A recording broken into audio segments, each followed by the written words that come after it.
ભાજપ સંગઠન પ્રમુખોની યાદી જાહેર થતાં બારડોલી નગર પ્રમુખ તરીકે અનંત જૈનની ફરી નિમણૂક થતાં ફટાકડા ફોડ્યા।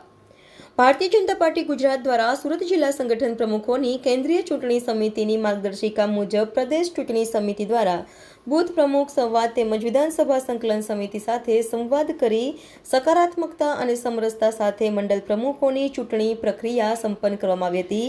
જેના આધારે સુરત જિલ્લાના મંડળના પ્રમુખોનું પરિણામ જાહેર કરવામાં આવતા બારડોલી નગર ભાજપ સંગઠન પ્રમુખ તરીકે ફરી અનંત જૈનની નિમણૂક થતાં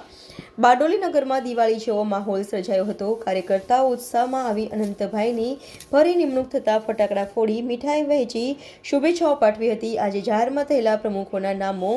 ચોર્યાસી તાલુકા હાર્દિકભાઈ વિજયભાઈ પટેલ, માંગરોળ તાલુકો અનિલભાઈ નરસિંહભાઈ ચૌધરી, માંડવી શહેર પ્રિતેશભાઈ હસમુખભાઈ રાવળ, મહુવા તાલુકો ભાવિનભાઈ જયકુમાર નાયક, પલસાણા તાલુકો કુણાલભાઈ અનિલભાઈ પટેલ, બારડોલી તાલુકો ડોક્ટર આનંદભાઈ મહેશભાઈ પટેલ, બારડોલી શહેર અનંતકુમાર મનોહરલાલ જૈન, કામરેજ તાલુકો સુચેતનભાઈ જીતુભાઈ પટેલ, કડોદરા શહેર કિરણભાઈ જગદીશભાઈ પરમાર, ઉમરપાડા તાલુકો અમીશકુમાર મણીલાલ વસાવા અને ઓલપાડ તાલુકો કુલદીપસિંહ અતેસિંહ ઠાકોરની વરણી કરવામાં આવી છે।